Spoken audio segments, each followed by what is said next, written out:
प्रमित देखु देखु के बासहु मो जीवन पछे नरके पड़ी थारू जगत उधार हेउ सत्य रे मरिबी सत्य रे तरिबी एही आज्ञा मते हेउ बोले भीम वेई एबई मंडले সেই দিন হেব সত্য সুজনে হরি নামে আশ্র কর ভব সিন্ধু যেবে হইব পার সুজনে শ্রী গুরু করিবে পার সুজনে ক্ষমানন্দ শ্রী চরণে ভবি শান্ত বাণী নারণ ভণে সুজনে শ্রী গুরু অনুসরণে সুজনে শ্রী গুরু মহিমানন্দ শରଣ শ্রী গুরু মহিমানন্দ ভীমভୋଇ ତାଙ୍କ ଗ୍ରନ୍ଥାବଳୀ ଭଜନରେ ଲେଖିଛନ୍ତି ମାନନ୍ତୁ ତିନି ଭୁବନ ଜାଣନ୍ତୁ ସକଳ ଜନ ଚିହ୍ନନ୍ତୁ ଚାହିଁ ନୟନ ଦୟା କର ମହାବାହୁ। ଏହା ହିଁ ଧର୍ମଶାସ୍ତ୍ରରେ ବହୁ ପୁରାତନ ଦିନରୁ ଲେଖା ହେଇଯାଇଛି ଯାହାକି ଲୋକଜନକୁ ଆସିଲେ ସମସ୍ତେ ଜାଣିବେ ଧର୍ମରେ ଚାଲିବେ। ଏଇଟା ହିଁ ଜଗତବାସୀକି ଆମେ ପ୍ରାର୍ଥନା କରୁଛୁ।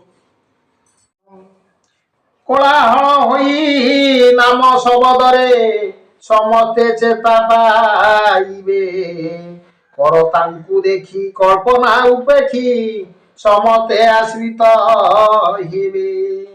ক্ষমানন্দ স্বামী খেল করুথিবে দাস দাসী সঙ্গে ঘেনি খটিথিবে পাদে পুরী সুর সিধে দেই জয় শঙ্খ ধ্বনি খল কপটিয়া খচুয়া মিছুয়া লম্পটিয়া যেতে জন খেলে পশিবাকু ক্ষমতা নহিবে কাল চক্রে দিবে হাণ গাদি জোরন্দা উপরে বিজে করি থিবে অনাদিয় লেখ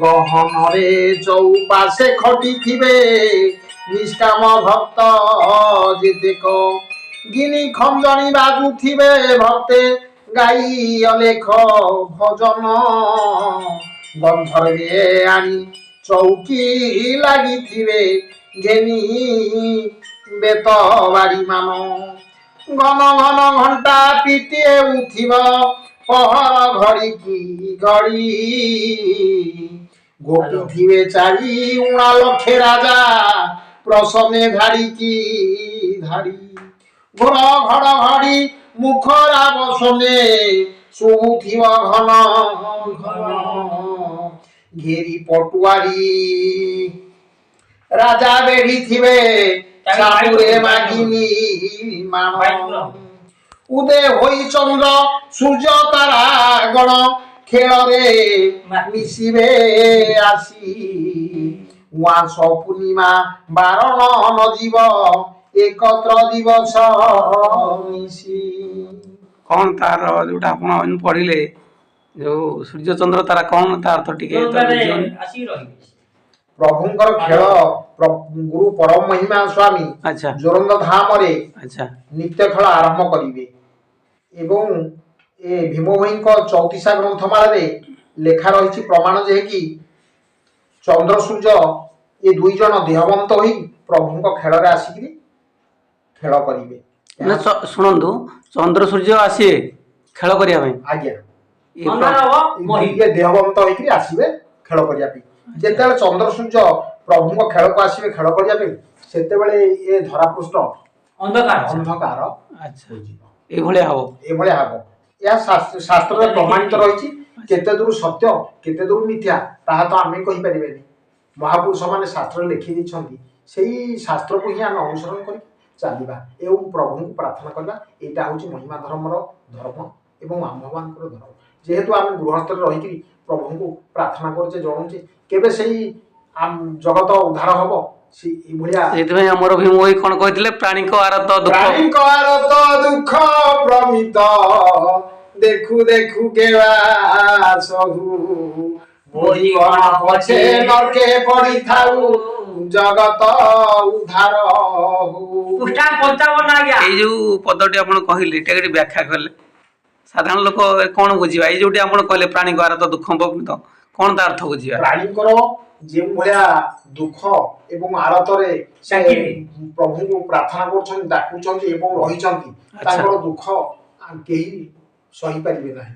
ବୁଝିପାରୁଛନ୍ତି? ସେଥିପ୍ରତି ଅବତାରଣ କରିଛନ୍ତି। ସନ୍ଥ କବି ଭୀମ ଭୋଇ କହିଲେ ଏ ଜଗତ ଉଦ୍ଧାର ହଉ। ମୁଁ ନିଜେ ନରକରେ ପଡ଼ିଥାଏ କିନ୍ତୁ ଏ ଜଗତ ଉଦ୍ଧାର ହଉ। ସେ ଶ୍ରୀ ଗୁରୁ ମହିମା ସ୍ୱାମୀ ବହୁତ ବିନମ୍ରରେ ପ୍ରାର୍ଥନା କରିଥିଲେ। ଏଇ ଯୋଉ ଉକ୍ତିଟି ଆପଣ କହିଲେ ଏଥିରୁ ଆମେ ମାନେ କଣ ମାନବ କଣ ଶିଖିବା ଉଚିତ ଏଇ ପଦରୁ? ଏଇ ପଦରେ ଯାହାଟା ଲେଖା ହେଇଛି ତାହା ତ ମାନବ ସମାଜରେ କହିବାଟା ବହୁତ କଷ୍ଟକର। କିନ୍ତୁ ଗୁଣୀ ଜ୍ଞାନୀ ବିବେକୀ ସାଧୁ ସନ୍ଥ ଏମାନେ ହିଁ ଧର୍ମ ପଥର ପଥ ଦେଖେଇବେ ଏବଂ ତାକୁ ଆମେ ମାନିକି ଚଳିବା। ଚଳିବାକୁ ପଡ଼ିବ। ଏଇଟା ହଉଛି ମାନବ ସମାଜର ବଡ଼ ଧର୍ମ ହେଲା ସେ ଜଗତରେ ମାନିବା। ମାନିଲେ ମାନବ। ଯଦି ଆମେ କିଛି ମାନିବା ନାହିଁ ବିଶ୍ୱାସ କରିବା ନାହିଁ ତାହେଲେ ମନୁଷ୍ୟ ଜନ୍ମ ପାଇକିରି ଜଗତକୁ ଆସିକି ଲାଭ କଣ? ବୃଥା ହବ। ତେଣୁ ଧର୍ମଟାକୁ ଆମେ ପାଳନ କଲେ ଆମର ମାନବ ଜନ୍ମ ସାର୍ଥକ ହବ। ନିଶ୍ଚିନ୍ତ ନିଶ୍ଚିନ୍ତ ଆଜ୍ଞା। ଏ ଜଗତରେ ସତ୍ୟ ଧର୍ମ ପ୍ରକାଶ ହଉ ଚାରି ଯୁଗକୁ ଏ ଧର୍ମ ରହୁ। ବହୁତ ଲୋକ ଆମର ଧର୍ମର ଯୋଉ ସଂଜ୍ଞାଟା ମଧ୍ୟ ଠିକରେ ଜାଣିନଥାନ୍ତି ନାହିଁ ଜାଣିନାହାନ୍ତି।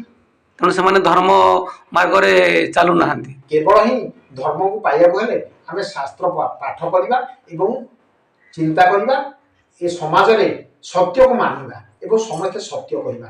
ଏଇଟା ହେଲା ମାନବର ଧର୍ମ।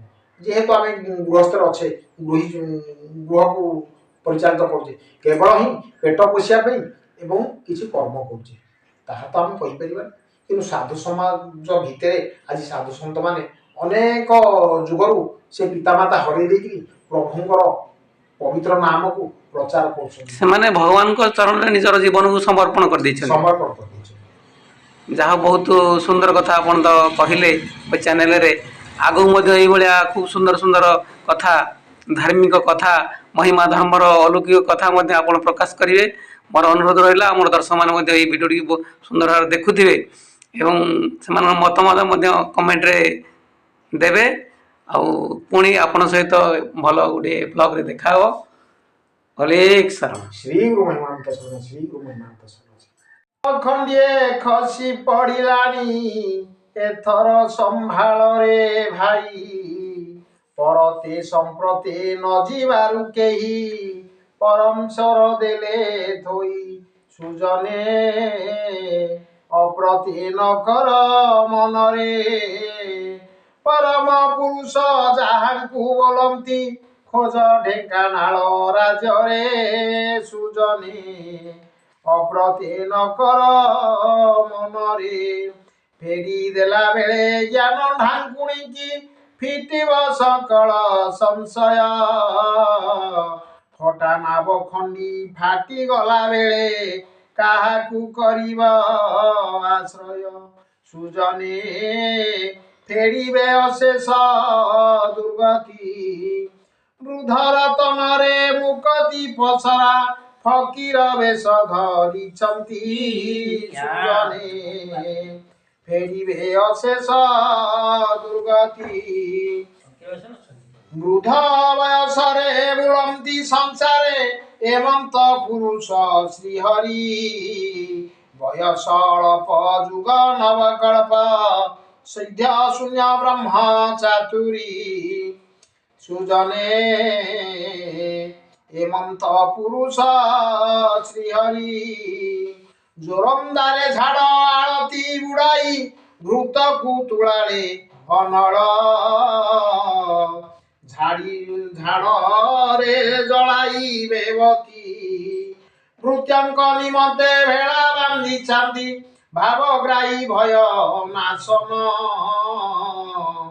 ଭାବ ଦେଲେ ଠାରି ପୁଥି ହେଲା ଜାରି ମଣେ ହୀନ ଜନ ନାରଣ ସୁଜନେ ଭ୍ରାନ୍ତି ଛାଡ଼ିଲା ଦେବଙ୍କର ମହିମା ଉଠିଲା ଭରସା ବୁଡ଼ିଲା ଭାଙ୍ଗିଲା ରତ୍ନମୟ ପୁର ସୁଜନେ ଛାଡ଼ିଲା ଦେବଙ୍କର महिमा लेख सुनाई शणख श्री गुरु महिमा लेख सुनाई शणख।